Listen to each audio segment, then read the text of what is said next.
No, you good. Yeah. My wife's next to me. She's working from the truck. So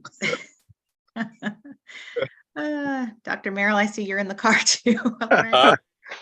Hello, all. Hello. Hello. And great, Neil. Hello. We missed you last night. Good to see you. Yeah. All right. We are just almost up at noon. And so I guess we'll wait for that to, oh, it's noon on my computer. Okay. And I think we have everyone here that we need. So I'll just pull up the agenda. Okay. So I will call us to order. Can we get a motion to adopt the agenda? move. Second. All in favor? Aye. Aye. Aye. All right. So the first item is the meeting minutes from the last meeting. Have you all had a chance to look at those? Yes, I did. I did too. Any modifications? I didn't see any. I didn't see any. The only thing I was concerned with is kind of the staffing model, and I know we'll cover it in this meeting. So, Yep. so motion to approve meeting minutes. All right. Oh, we need a second. Second. All in favor? Aye. Aye. Aye. All right. Great. Okay, so this is hopefully our wrap-up discussion of this topic so that we can bring it to the board. So I started, for the sake of time here and not wanting to push it and really be done today, I started drafting some things about bringing this to the board. Like when will we do that? What will be attached to the agenda? What will the presentation have? What goes in the abstract? And then one of the things I think is the pros and cons of internal versus outsourced, which I started putting some bullet points from my memory from our conversation, but I thought we could like fill that out more together. Yeah. Sue, is this something we can get on the next agenda? I mean, this is wrapping up the conversation. So Dr. Merrill, if there's room on next week's or 2 weeks from now agenda to... Absolutely. Yep. Great. Okay, so I think what we're going to be sharing with the board, we can share the overview document, which, outlines the purpose and what we would be looking for and all of those things, as well as the draft policy. I am not positive that I have the very latest edition that includes the changes from the last meeting. So we talked about things like does not toll the deadline or what, so like some language, there were a couple of language things there noted in the minutes. So I did send that the day after the last meeting and haven't made any changes since then. I don't know if it's in some, I could email it to you right now if you want to take a look, if you need it in front of you. But yeah, does anyone else feel like they want to see those, like look at it? I think I looked at it when Neil had sent it out, so yeah. I'm comfortable with it. Okay, great. Do we need to post it for review, or I don't need to look at it right now? I'm just frankly, I don't think we need to look at it right now. Yeah, they were pretty simple changes. So if it looked good, I'll take a look. Andre, you can take a look when you're not in a car, and we can just make sure before we post it in Assembly for the board meeting. Great. So those were the couple of things I thought we would want to attach. And then in the presentation, basically we would just summarize, this is, we had X number of meetings, and the model that we landed on that we're recommending is an organizational ombuds, sharing some of the key points from the overview document, the things like it's confidential, it's impartial,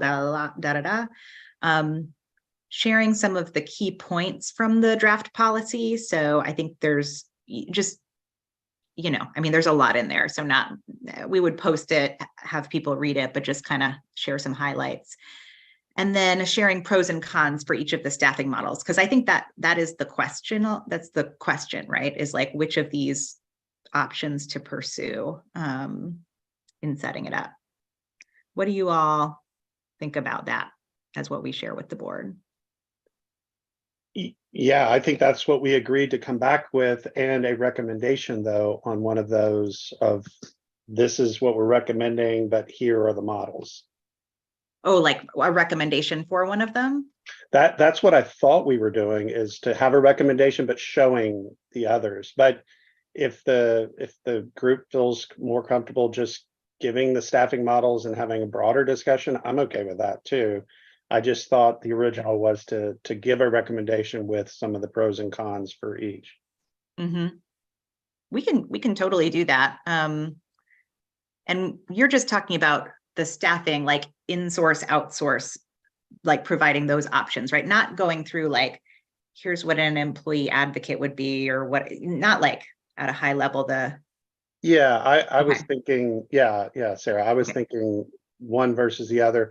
The only thing I feel strongly about, and I'll just say it here, Yeah. is that it is a person, not a phone number. Like, Yeah. we're building the relationship Mm-hmm. in the district with a person, not Yeah. this company, because I know, people are going to want to say, hey, I talked to this person, they were really good. And Yeah. so Mhm, that's the mhm. only thing, because I know we looked at some, and even in the minutes it talked about, hey, you could get 3 people, and Mhm. I don't think it's about number of people. I think it's about the relationship and building the trust and people Yeah. feeling comfortable. But anyway, Yep. Yeah. One of the places that I spoke to that has a model where they assign you 2 people from their larger set of people, like often what they'll do is it'll be a pair of people who are different from each other. So a man and a woman, like they might differ by race or experience, or just different in case like there's one person you're more comfortable with going to than the other, or something like that, which so is can I ask you some clarity on that, Sarah? yeah. So do they work the same hours though? Is it, hey, you've got a man and a woman or whichever, and they are working both 9 to 12, or is it offset? Do they swap? Just in the sense of, do they both cover the same timing and it's truly 2 people, or just, you have 2 people, but this person's working this Different week. shifts or something. Yeah, that's not my understanding. I think it Okay. is. I shouldn't say, I shouldn't extrapolate more than I actually know. I know one of the advantages of multiple people is if somebody goes on vacation, the other person is still available. Mhm. But my understanding is that generally they just have broad availability. You might set up a time, like a particular time to meet or something, so that it isn't necessarily like a set. There is a set of hours, but I don't think it is shifts of people, is my understanding. Okay. Yeah. At least in one of the cases. The other place I talked to, I'm not sure. So, yeah, I mean, I think if we can get to a recommendation of one of the models, that's great. Cool. What else? Is there anything else we should prepare proactively to share with the board?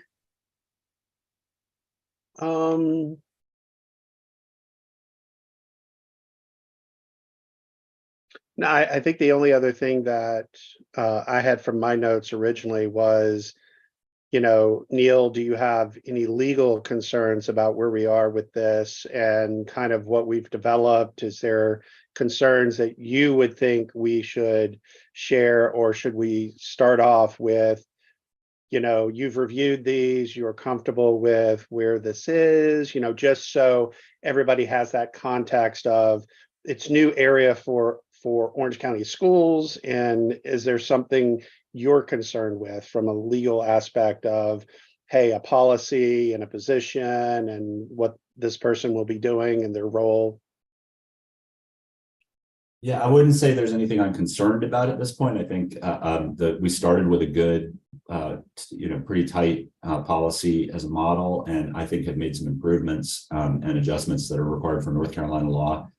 We discussed earlier in a couple of meetings there are some gray areas that we might get into in terms of confidentiality. That's, I think, the most difficult issue is, and my guidance is basically just not over promising confidentiality. And I think the policy does a good job of drawing lines and saying to the extent allowed by law, et cetera, et cetera. So we have that built in.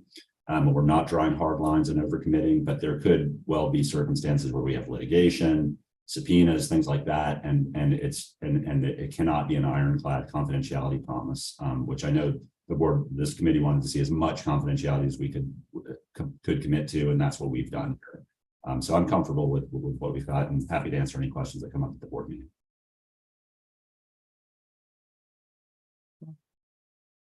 Andre, do you have any thoughts, or Dr. Merrill? I just, so I guess once the board approves the position, we would then just go out and look for that person. Once they're hired, then they would start immediately. So we didn't have a start date or anything like that, did we? No, yeah, I think it really just sort of depends on how long that takes, that process. In the model. Yep, exactly. Because if it's a company, it could be very quickly. If it's in-house, it may take a while, and then there will be the interview process, et cetera. Right. Yep. Okay, so I think what we would be asking the board to do is like approve moving forward with this organizational ombuds model, to do something on the policy, either to like send it to the policy committee for review. Will, I don't know what you think. I mean, we've sort of gone through at a depth, but it hasn't gone through the policy committee. So I didn't know what your preference was there. I think since the board has such a broad interest in this, and we've spent a lot of time on it, I think it's fair to bring it to the full board, unless there is something that can't be resolved at the board. Then I would think we would go back, but I personally don't see why we wouldn't, given the strong interest in this, unless Neil or Dr. Merrill or somebody else has a reason we would think it should go to the committee. I think we've done due diligence on this, and we actually gathered that original list from all board members and what their thoughts were to develop it. And you actually used a model that the board talked about. So anyway, but Dr. Merrill or Neil, any concerns with doing it that way versus going to policy? I think as well as you vetted it and you'll review when you present to the board, I believe the board would be more than satisfied with the work you've done. Plus, the rest of the board needs to trust the committee's work.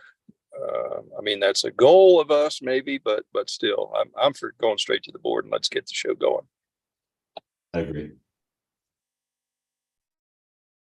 Good. All right. So approving the model, approving a first read of the policy, and then charging the superintendent with taking the next steps to procure the staffing and sort of get moving on it. Does that feel like the right place to then hand it over? Yeah. That sounds fair to me. Sounds good.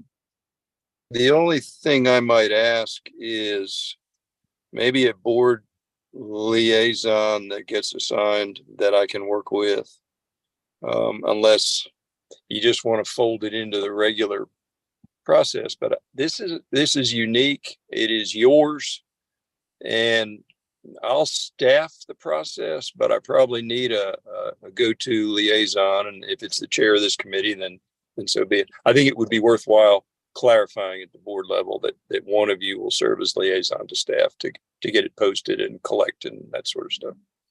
I would recommend at that step it be the chair of the board, just because we're moving into implementation of it. And of course, the chair could get with Sarah and ask for clarity if needed. But given we would be representing the board at that point, I would recommend chair at that point.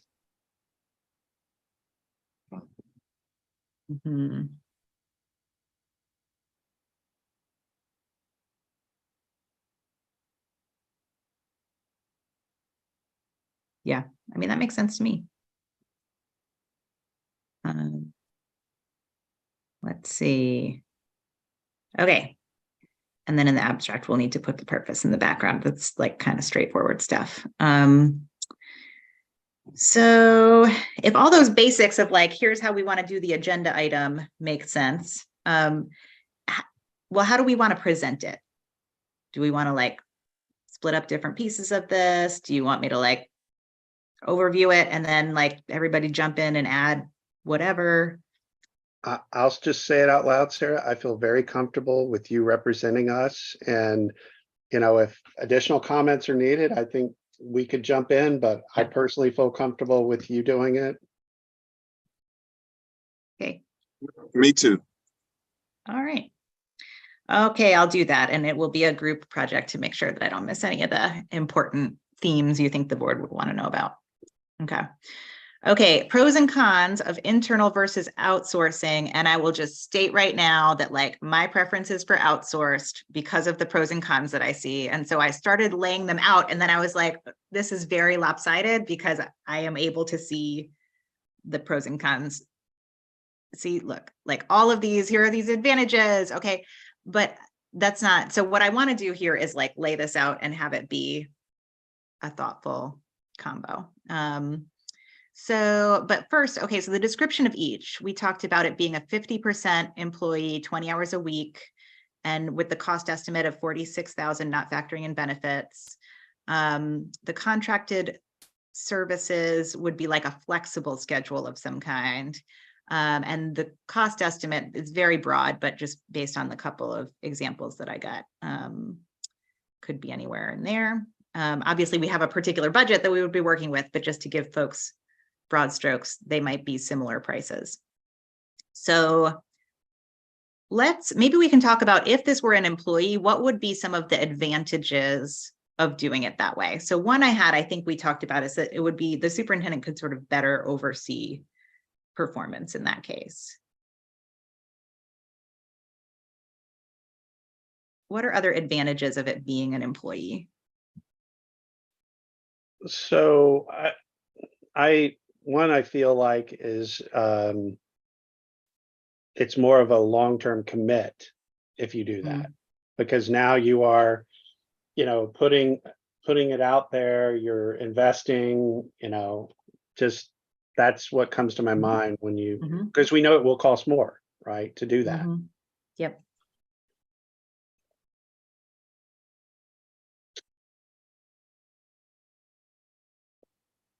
So I've been told this on the side from different people, and I don't know if this is an advantage or disadvantage, is it could be somebody within the community. Right. So I don't know if that's an advantage or a disadvantage, because maybe people feel like, hey, if this person knows, they might tell somebody else, or you know, so I don't know. I don't know if we list that as either, but that's just something in the back of my mind that people have mentioned to me as well. What if it is somebody that's already in the district and now they're taking this position? Is it really going to be felt as a, you know, unbiased person? I don't know. Just put it out there as something I've been told. So I had that as disadvantage. I think there's an advantage of them just knowing our system. So we could put that up in the top. I think if it's somebody who like if they're a person with relationships, that might be an advantage for the people they know and a disadvantage for other people they know. And the impartial, unbiased piece. Yeah, that's where I see, like, I think there might be a disadvantage there, but there could be an advantage to like easier ramp up time to understanding Orange County. Familiarity with some if right. That's not necessarily just if we hire them as an employee, but if they have experience with OCS, quicker ramp up time on the district. Right. And when I think of that too, Sarah, I think of they already know where resources and things are, and they don't have to go ask for every item, to your point. Yeah, exactly.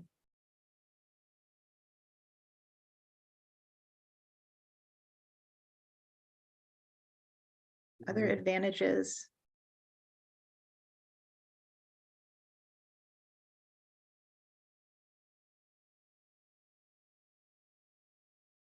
right, we can come back to it if we think of more. So- Mhm. So let me ask you this, Sarah. I was reading the other side where, Yeah. so if we required someone to be an ombudsman, right, of ombuds, Mhm. why wouldn't that be the same on both sides? Like, aren't they? Oh, what do you mean? So, for example, you say on the other side, underscores the independence, impartial principles of ombuds because external to the district. Ombuds is really a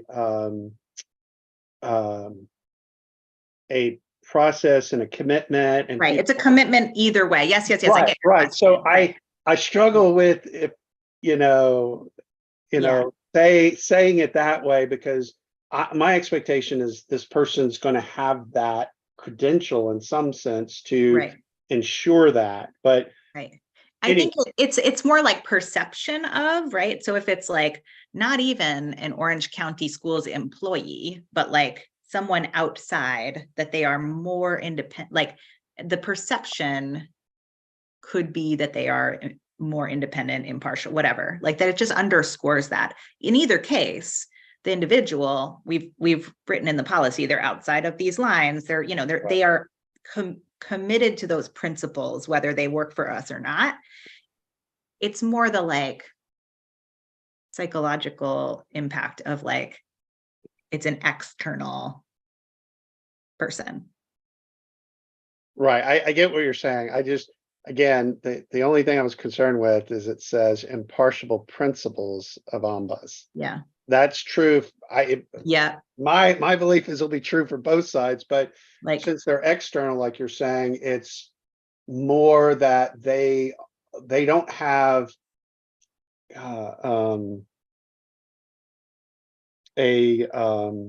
if you will,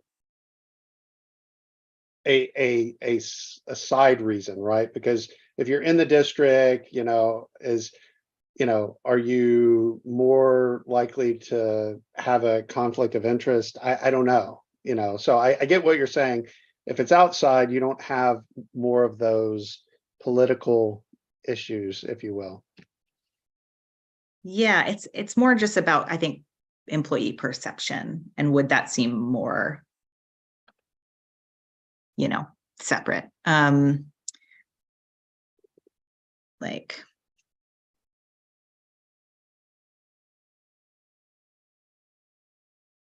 Yeah, I that's good wording.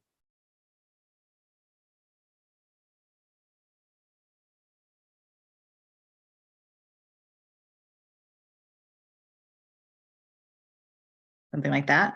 Yeah.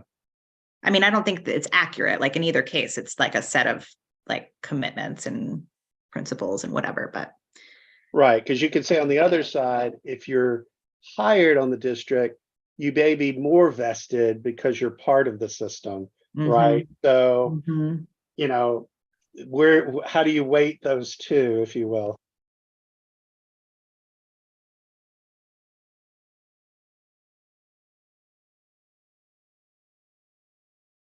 Yep. Okay.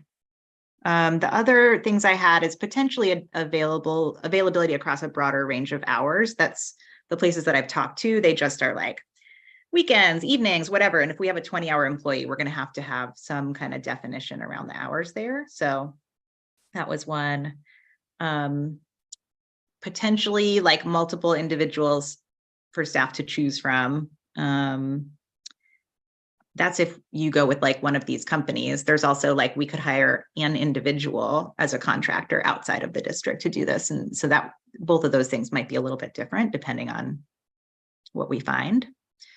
And then if the contractor was using an hourly model, we'd only be charged for their actual time spent, right? So if, only 5 hours of time are used up that week, then we would only be charged for that bit. That's not how some of these contracts work, but it could be how others work. And then if we decided to, it's like the flip side of we're making a commitment and investment. Like if we decided to discontinue it, it would be kind of easier to just be like, we're not continuing this contract. So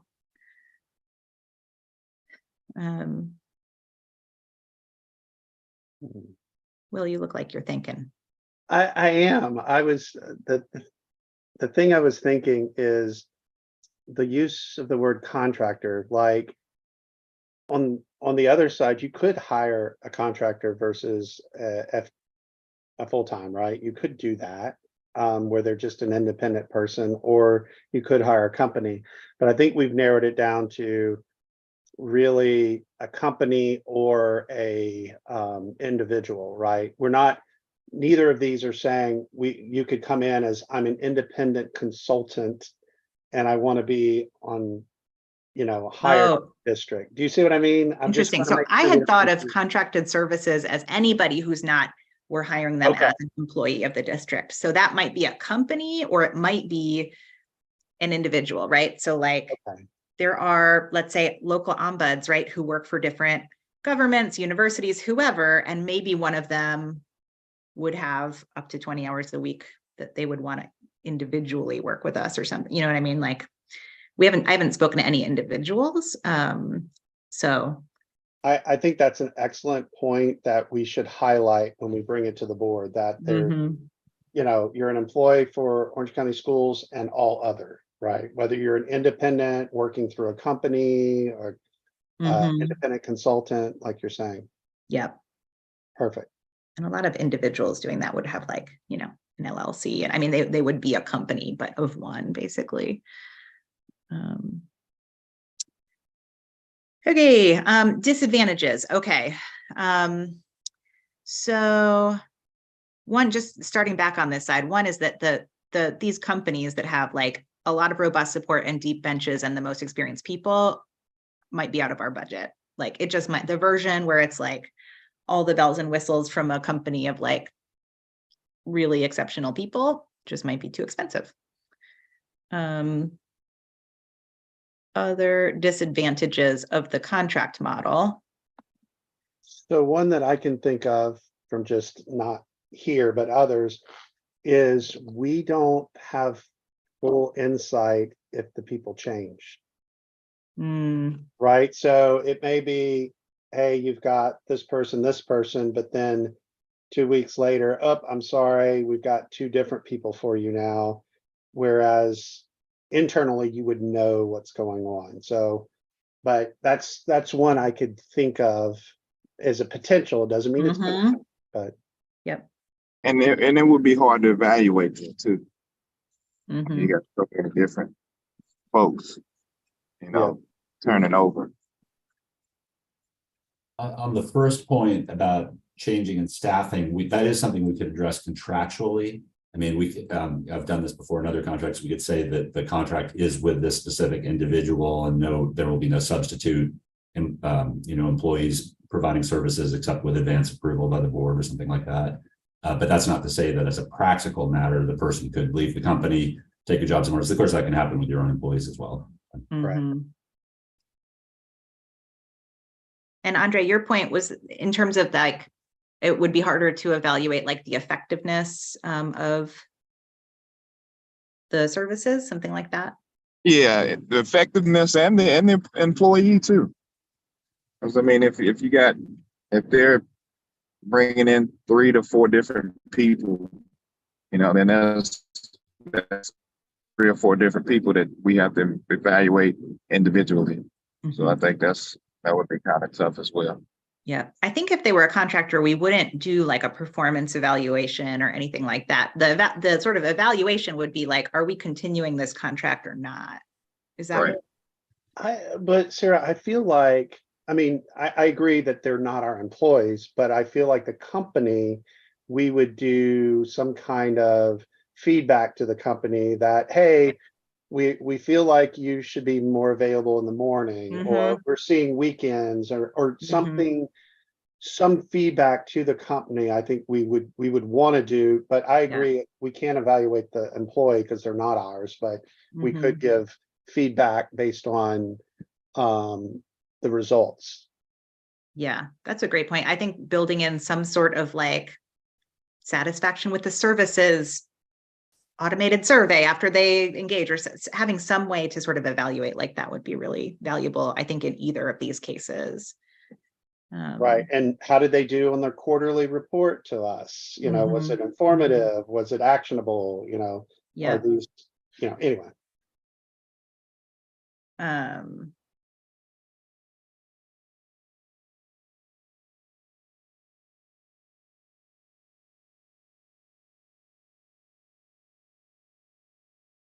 Okay.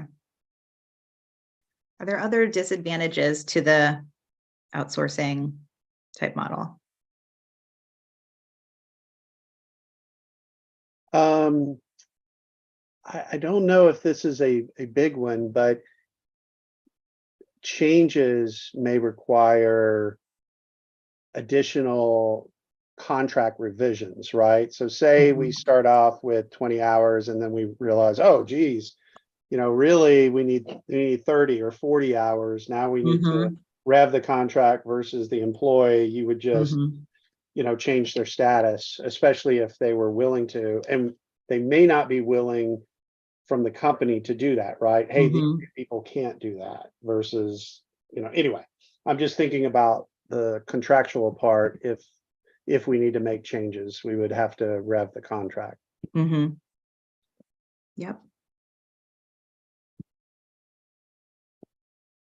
Yep. And I'd say like the reverse of the ramp up time here, like probably a contractor is not going to be familiar with all of the procedures and things in Orange County schools, so ramp up time could be longer.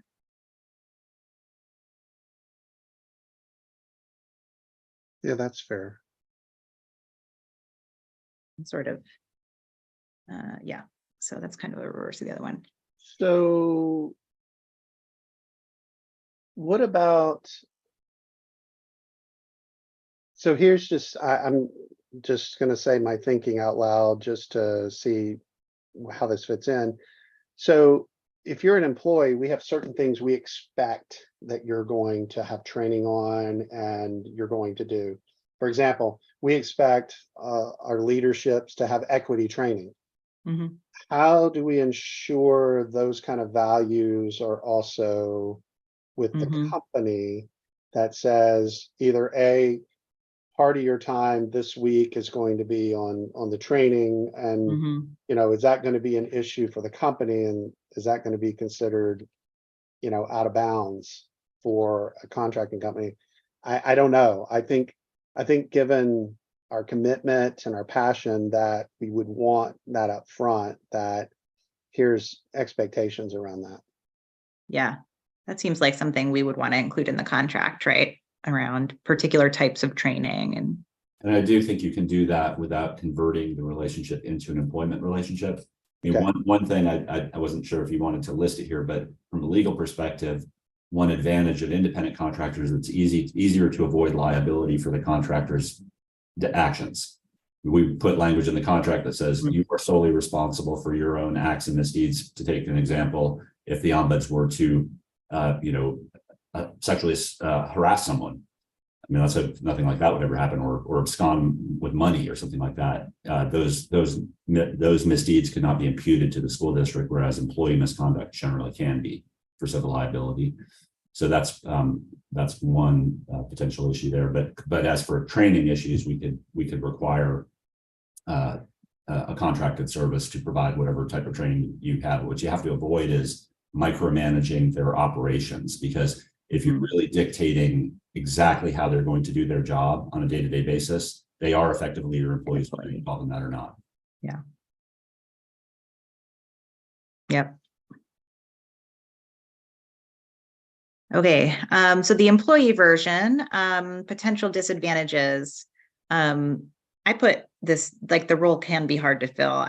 You know, I think especially because it's part-time, it might be quite hard to find somebody. That they are available across defined limited timeframes. I'm imagining if we have a 20-hour employee, we're going to have them working particular hours rather than saying, you're supposed to work 20 hours this week, anytime in this range or something like that. Does that? I would recommend, Sarah, just again, thinking out loud, that there's a set time and a flex time.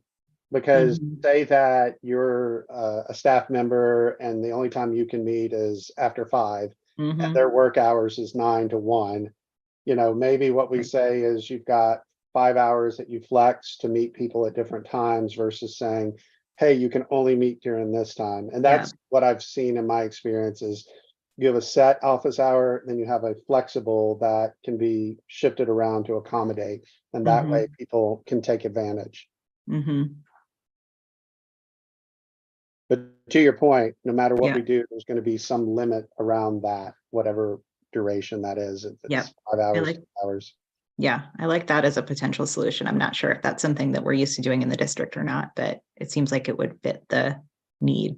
So, and then if there's not 20 hours a week of work, what are they doing? So if staff are kind of slow to take this up in the beginning, like what are they doing with the extra hours? I put that as a disadvantage because we'd need to find something for them to do, I think, but I don't know what that would be since they're supposed to be totally independent from all of the other work of the district.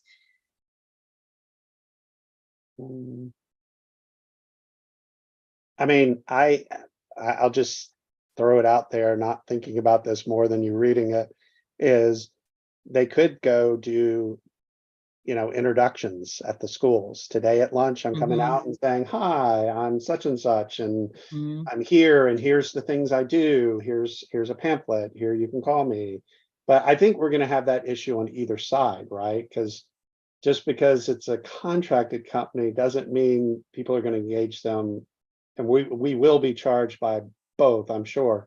But I think we're going to have that ramping of introductions and, you know, maybe at staff meetings, they come in and, hey, here I am, and at the district level as well, you know, but that's just thoughts off the cuff as reading this. Yep. Yeah, I think that's a good idea in the beginning. Okay. Yeah, I like that idea because I feel like, you know, if they're going around to the different schools, they'll probably get more information like that too. So, whereas, you know, if someone's called in or sent some type of email or something about a complaint, you know, if they don't have anything to do and they're going around to the different schools introducing themselves, most likely, you know, they'll have some folks approach them and say, hey, look, this is what's going on, or I have this concern. So. Yep. Okay. And then, okay, so the next one was, we might need to, if we were looking for somebody to be available locally, which I don't remember where we landed on this, but if they were an employee, we would probably want them to live locally. Then we might, there might be a trade-off there on their like level of experience or expertise, just because we're not going as wide as like an ombuds who is anywhere, but could be an expert. So say more about that. Yeah. Sarah. You mean like they have to live in Orange County versus Alamance or Durham, or say a little more? No, just like the larger ombuds outsourcing companies, like they have folks that live all over the country, but they have like a lot of ombuds experience, you know, just like a depth there, where they've experienced many things. If we were narrowing our pool to people within like a commuting distance of the district, we're going to narrow down the number of people with this kind of experience, just because like there's just fewer people with this kind of experience. So I would be very concerned if whoever we go with is not able to provide some in-person services. Because I know there will be people that will not just call, they'll want to physically talk to the person in person, to be able to walk in and say hi, shake their hand, and you know, just thinking of the community, they're going to want somebody they can take to the side, like Andre was mentioning, and say, hey, it's nice to meet you. When can I have some time with you? But if they're going to call a number, I don't I don't know that that's going to be effective, but that's just my perspective. I don't know. Yeah. So I don't know, in the description, did we say anything about, I mean, It didn't occur to me until you Yeah. said that. Like, Yeah. what does that mean? Like, yeah, I mean, it's not something that I feel strongly about, that they need to live locally. I think being able to visit the district could be really good in either case, right? So especially to do like initial introductions like that, but that longer term, that didn't feel important to me. We could put it in the like preferred criteria. Or, I mean, we can put it in required. I don't agree with yeah, it, you know. I don't know how you build a relationship over the phone. I mean, one of the key things we talk about in this is trust. And a lot of time that's done with, you know, working with the person, and especially when you have no perspective of them. And I work in a global company and I meet people remote, and that's just the expectation. But schools are really in-person relationships, has been my experience. But I mean, I don't know. I feel differently about it, but you know, this may be a question we leave to the full board, or, you know, Dr. Merrill, if you have opinions on that.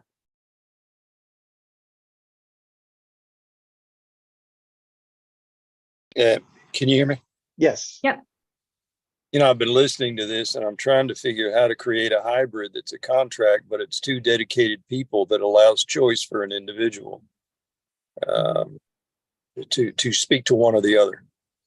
And that's as far as I've gotten. I do like the personal touch. Local knowledge is good and bad. I mean, in 2 months, I've been tainted already. I've been loaded up with bias. And it doesn't take long before your ears are full of stories and he said, she said, and I'm not answering your question, Will, but personal is good in our profession, yes. And almost all my meetings, I want face to face still. So yeah, I like to see the eyeballs better when possible. To answer your question. Yeah. Mm-hmm.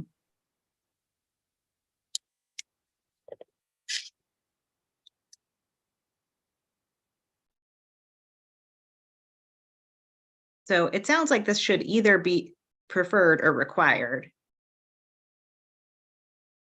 Yeah, I lean towards in person for, you know, a portion of it. Like, is it, you know, twice a month, like 2 weeks a month you're in town or out of town? I don't know. Yeah. I think if we don't have that, it's not going to be effective. And again, that's my personal view, but See. Yeah, I'll agree as well. I mean, just knowing most of the staff, I think they would appreciate being able to talk to someone, and that builds that trust too. In my profession, I've you know, been able to talk with people and get to know them, and I mean that's helped out my career tremendously. So I'm sure if it was someone that could come in and speak with the person and you know, show that you know that they truly care about what they're talking about instead of listening to them over the phone, I think it goes a long way.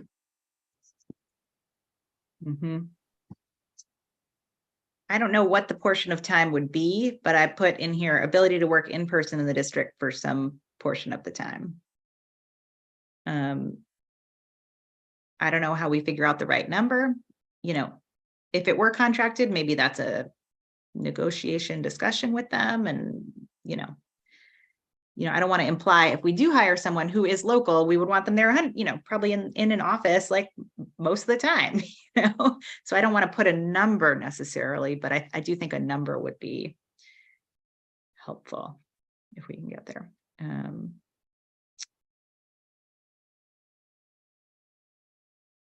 I think if we put this out, we're going to need some kind of a number. So maybe that's a board discussion, or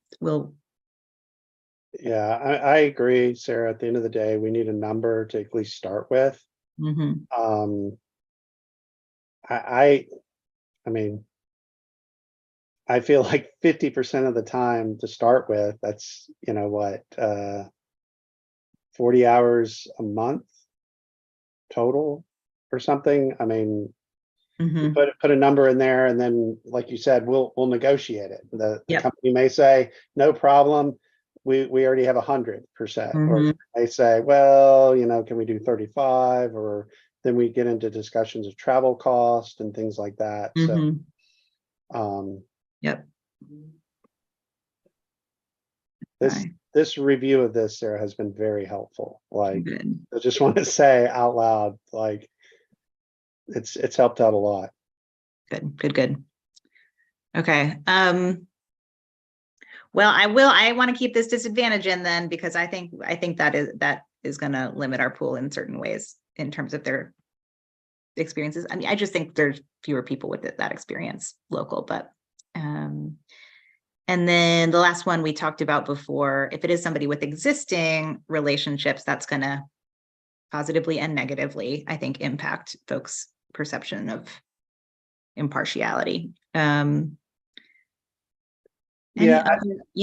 I agree, Sarah. But if we require that the person have the ombuds cert, I'm not aware of anybody in the district that has that. Or do we know?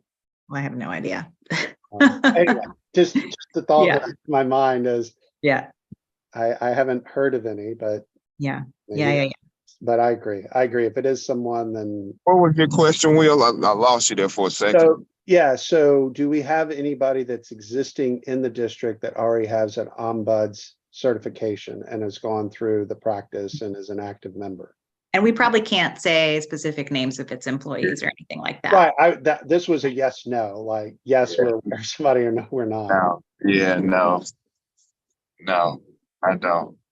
I don't know of anybody either. I do know of someone in the district that's had some type of experience in it, and it was more or less around mediation. Mm-hmm. Mm-hmm. Yep. No ombudsman certification. Well, we shall see. If it's an employee, it might be worth also having them trained up. Like, that might be an additional potential cost. Like in the official certification process that the Ombuds Association offers.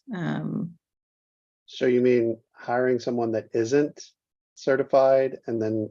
I think we have that as preferred right now. Do we have it? Knowledge of preferred is the certification or equivalent. So yeah, I mean, we could just make a judgment, I think, based on the person's experience, maybe, but there might be some potential training costs there. Okay, it's 12:47. Yep. So where are you all on which of these models to recommend to the board? Let me see if I can get this all on the screen. Not quite. Okay. Not, I'm going to make it too small and then you can't see anything. So I'll just.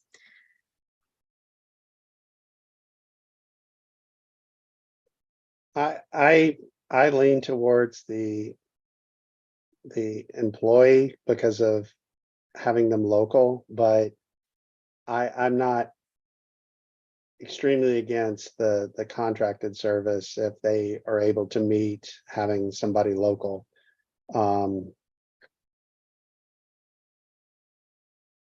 Yep. Andre, how about you? I like the local. I think it could be difficult to find someone. So, but I definitely would like to search locally first. And are you thinking, I mean, I think it could be somebody physically local and either be a contractor or an employee. So I think the question is, for you all, do you think we should try to hire a 20-hour employee or look for contracted services?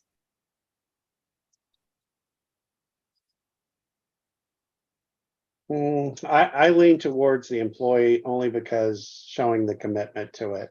But like I said, if we can't find someone that has the skills and all the requirements needed, then I would be willing to go to contracted services to make sure we have it, because I feel so strongly that we need this, that it's more important than saying they have to be a badged person or not.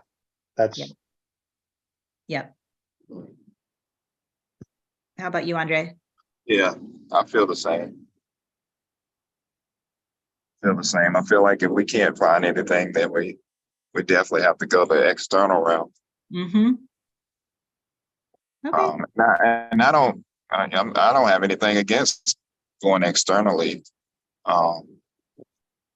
I think that would be a quicker process, but I just feel like, if we found someone locally, internal, and I think it's going to be a better fit for the district.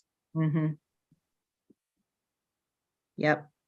and I think the reason I was leaning contracted services is I think it's going to take us a long time to find somebody with the skills, and I just don't want us to compromise on skills and experience in this. So that was really my driver, I think.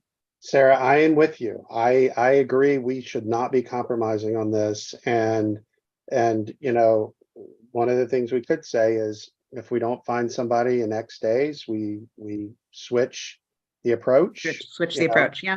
Because we've had to do that with other services, right? Translation services and things. We went contracting, then we brought in-house and went back to contracting because we couldn't get a consistency. Yeah. So I mean, it's not uncommon to do that kind of thing. Yeah. All right. And we may be surprised. Hey, maybe. Yeah. That'd be great. Okay. So is there anything else Neil, you were going to? Yeah, I'm sorry. Just had one quick thought, touching back on comments that someone made earlier about the need to fill up the 20 hours if it's an employee, and initially say employees are not coming forward, there's not 20 hours a week of work.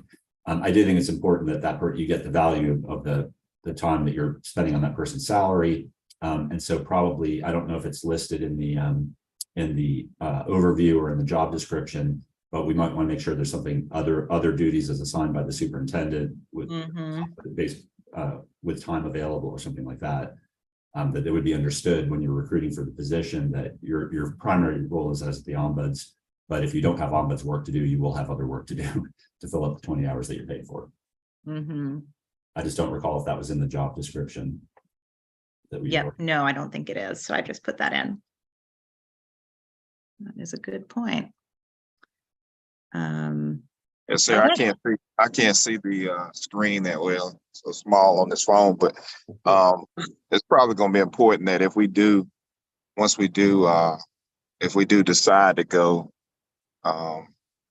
internally, to try to find someone, that we set a deadline and not prolong it.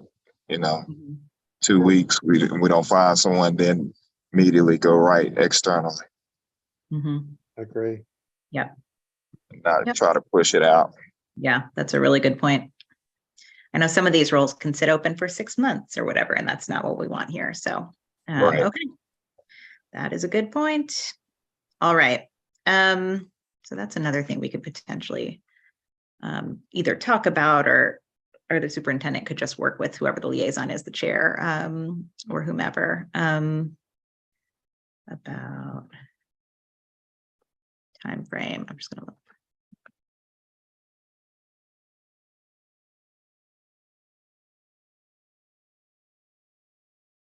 Okay. Cool. So we will present the pros and cons of both. But the majority of the committee is leaning towards the employee approach, at least as an initial approach. We can just share the conversation that we just had, and see where the board wants to go with it.